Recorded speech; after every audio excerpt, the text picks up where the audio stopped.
वर्ष 2024 का लोकसभा चुनाव एक तरफ था सत्ता का अखंड किला एनडीए अलायंस और दूसरी तरफ था देश के सबसे बड़े विपक्ष का महागठबंधन India alliance.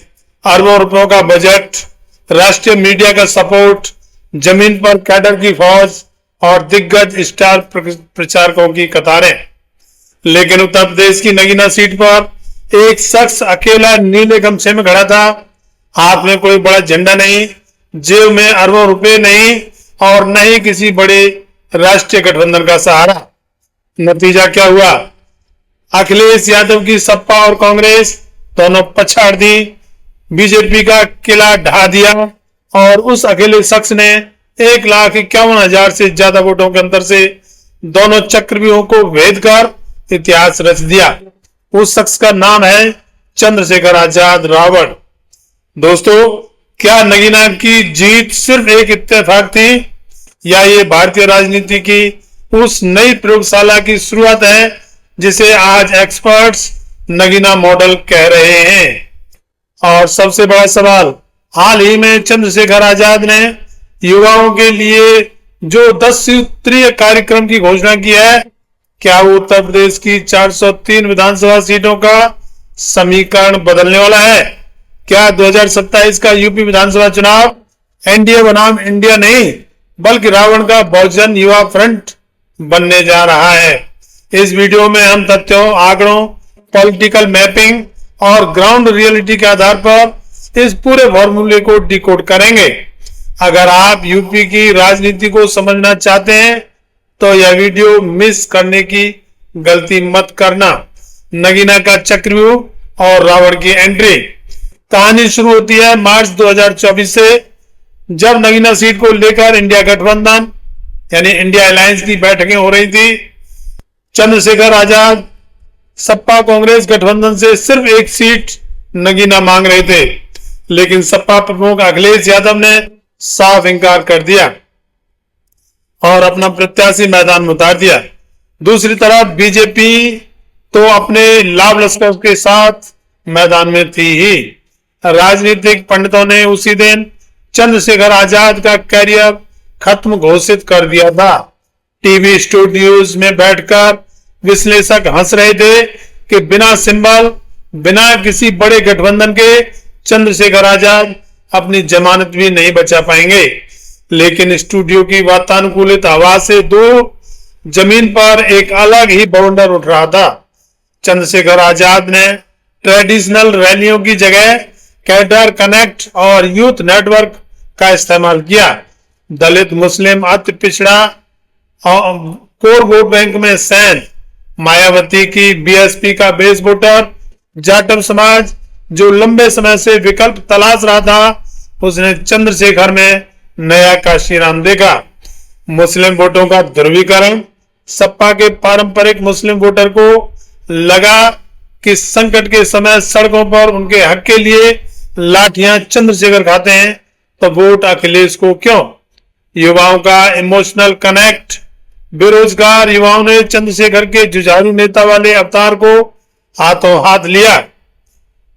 Chandrashekhar Azad ASP 5,12,552 vote लेकर विजयी हुए। दूसरे नंबर पर ओम कुमार बीजेपी से 3,61,079 वोट लेकर रहे और मनोज कुमार समाजवादी पार्टी से 1,02,394 वोट लेकर तीसरे नंबर पर और सुरेंद्र पाल सिंह बीएसपी से 13,272 वोट लेकर जमानत जब्त करवा बैठे। इस आंकड़े ने यूपी ही नहीं देश की राजनीति को हिला दिया। बीएसपी जैसी स्थापित पार्टी महज 13,000 वोटों पर सिमट गई। नगीना मॉडल ने साबित कर दिया कि अगर बहुजन और युवा वोटर किसी चेहरे पर भरोसा कर लें तो बड़े से बड़े गठबंधन ताश के पत्तों की तरह उड़ जाते हैं। युवाओं के लिए 10 सूत्रीय कार्यक्रम क्या है? आपने देखा होगा कि नगीना जीतने के बाद भीम आर्मी, आजाद समाज पार्टी और चंद्रशेखर आजाद शांत नहीं बैठे। उन्हें समझ आ चुका था कि केवल जातिगत समीकरणों से पूरा यूपी नहीं जीता जा सकता। यूपी को जीतने की चाबी है युवा और रोजगार। इसी राजनीति के तहत चंद्रशेखर आजाद ने लॉन्च किया अपना मास्टर स्ट्रोक युवाओं का 10 सूत्रीय कार्यक्रम। यह सिर्फ एक घोषणा पत्र नहीं है, यह यूपी के 8 करोड़ युवाओं को साधन का सियासी दाव है। आइए इसे 10 पॉइंट्स में डिकोड करते हैं। पेपर लीक मुक्त Uttar Pradesh and fast track court. हर सरकारी भर्ती में पेपर लीक की बीमारी से त्रस्त युवाओं के लिए सख्त कानून, तय समय में जांच और दोषियों को सीधे उम्र कैद। 6 महीने के भीतर खाली 6 लाख सरकारी पदों पर भर्ती। यूपी के सरकारी विभागों में पड़े लाखों खाली पदों को कैलेंडर जारी करके 180 दिनों के अंदर भरने का वादा। बेरोजगारी भत्ता, अनएम्प्लॉयमेंट अलाउंस। डिग्रीधारी बेरोजगार युवाओं को जब तक नौकरी न मिले तब तक प्रति माह निश्चित सम्मानजनक आर्थिक सहायता। आउटसोर्सिंग और संविदा प्रथा का अंत। सरकारी और अर्ध सरकारी नौकरियों में ठेकेदारी व्यवस्था बंद कर पक्की नौकरी और समान काम समान वेतन का नियम लागू करना। Free digital education and free wifi hub. ग्रामीण और गरीब छात्रों के लिए हर ब्लॉक स्तर पर डिजिटल लाइब्रेरी, फ्री वाईफाई और प्रतियोगी परीक्षाओं के लिए मुफ्त कोचिंग केंद्र। छात्र संघ चुनावों की बहाली। यूनिवर्सिटीज और कॉलेजों में सालों से बंद पड़े छात्र संघ चुनावों को दोबारा चालू करना ताकि नई उम्र के छात्र नेता तैयार हो सके। युवा उद्यमी, दलित, पिछड़ा, अल्पसंख्यक और गरीब सवर्ण युवाओं को बिना किसी गारंटी के 10 लाख रुपए तक का ब्याज मुक्त लोन। अग्निपथ योजना का विरोध और पक्की सैन्य भर्ती। सेना में 4 साल की संविदा भर्ती यानी अग्निवीर व्यवस्था के खिलाफ राज्य स्तर पर प्रस्ताव पारित कर स्थायी भर्ती की मांग। पेपर फीस और परीक्षा केंद्रों की समस्या का हल। सरकारी फार्मों की फीस शून्य करना और परीक्षा केंद्र छात्र के गृह जनपद के 50 किलोमीटर के दायरे में रखना। युवा सुरक्षा और सामाजिक न्याय। आरक्षण का पारदर्शी क्रियान्वयन। निजी क्षेत्रों में भी स्थानीय युवाओं को प्राथमिकता और सरकारी भर्तियों में आरक्षण के कोटे में हेरफेर रोकने के लिए पारदर्शी मॉनिटरिंग सिस्टम। दोस्तों, इस 10 सूत्रीय एजेंडे को अगर आप ध्यान से देखें तो चंद्रशेखर ने यूपी के हर उस छात्र और युवा की दुखती रग पर हाथ रखा है जो पिछले 10 सालों से भर्तियों के निरस्त होने और पेपर लीक से खून के आंसू रो रहा है। यूपी विधानसभा चुनाव, आंकड़े और समीकरण। अब आते हैं सबसे अहम सवाल पर। क्या यह नगीना मॉडल और 10 सूत्रीय एजेंडा पूरी यूपी में काम करेगा? क्या चंद्रशेखर आजाद 2027 में यूपी फतेह कर पाएंगे? आइए गणित और आंकड़ों के जरिए समझते हैं। 10 सूत्रीय कार्यक्रम और आक्रामक छवि। यूपी में लगभग 21% दलित आबादी है। बहुजन समाज पार्टी का ग्राफ 2012 के बाद से लगातार गिर रहा है। 2024 के चुनाव में बीएसपी का वोट शेयर घटकर काफी नीचे पहुंच गया है और मायावती जी की निष्क्रियता और जमीनी आंदोलनों से दूरी ने बहुजन समाज के युवाओं को निराश किया। यही वो खाली जगह है जिसे भरने के लिए चंद्रशेखर आजाद तैयार खड़े हैं। दूसरा फैक्टर है पश्चिमी उत्तर प्रदेश। सहारनपुर, मुजफ्फरनगर, बिजनौर, मेरठ, बुलंदशहर, अलीगढ़ ये वो इलाके हैं जहां दलित प्लस मुस्लिम आबादी मिलकर 40 से 50% तक पहुंच जाती है। अगर चंद्रशेखर आजाद इस बेल्ट में ठीक ठाक विधानसभा सीटें जीत जाते हैं, क्योंकि यह चंद्रशेखर आजाद का गढ़ है जो अभी आमतौर पर विश्लेषकों को दिखाई नहीं दे रहा है, जो उन्हें लोकसभा चुनाव 2024 के चुनाव में नगीना में भी दिखाई नहीं दे रहा था। चुनौतियां और धरातल की सच्चाई। लेकिन रुकिए, राजनीति इतनी सरल नहीं होती कि एक लोकसभा सीट जीती और पूरा राज्य आपका हो गया।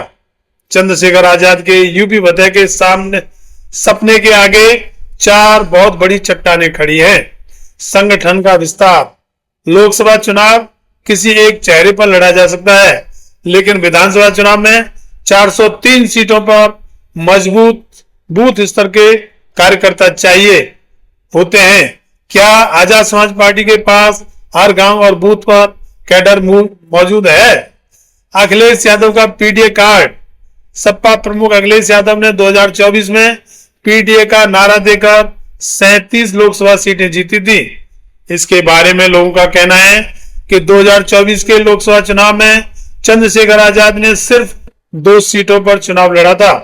नगीना, जहां से वो खुद करीब 1.5 लाख वोटों से जीते थे, और दूसरा डुमरियागंज से, जहां एएसपी उम्मीदवार को करीब 81,000 वोट मिले थे। अगर आजाद उत्तर प्रदेश की सभी लोकसभा सीटों पर चुनाव लड़ते तो परिणाम कुछ और ही होता।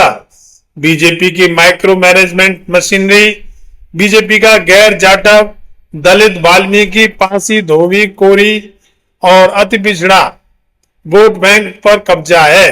बीजेपी को हराना केवल बयानों से संभव नहीं है, लेकिन यह भी तथ्य है कि अब की बार बीजेपी की हालत अपने आप में ही खराब है।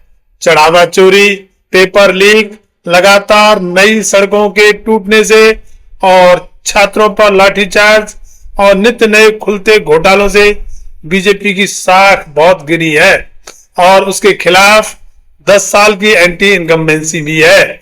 हाँ, बीजेपी को ज्ञानेश गुप्ता सहित सरकारी एजेंसियों का आसरा तो है। संसाधन और फंड्स की कमी। चुनाव अब भारी भरकम संसाधनों का खेल बन चुका है। बिना बड़े वित्तीय बैकअप के 403 प्रत्याशियों को मजबूती से लड़ाना एएसपी के लिए सबसे बड़ी परीक्षा होगी। निष्कर्ष, क्या रावण करेंगे यूपी फतेह? तो निष्कर्ष क्या है?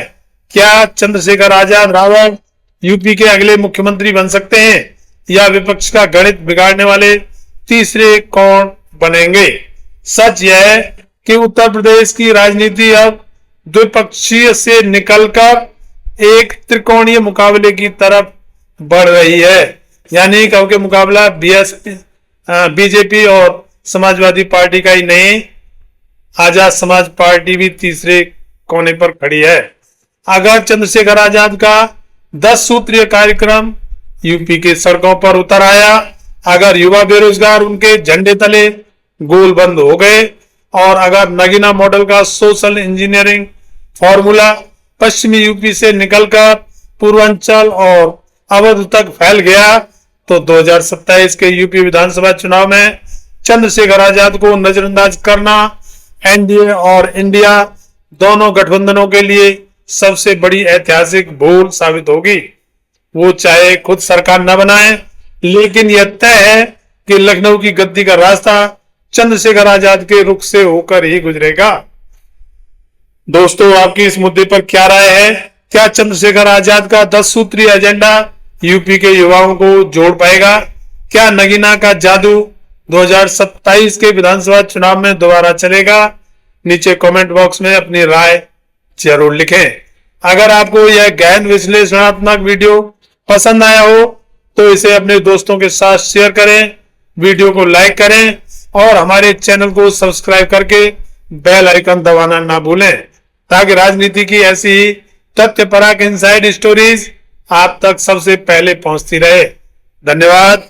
जय भीम, जय भारत, जय संविधान।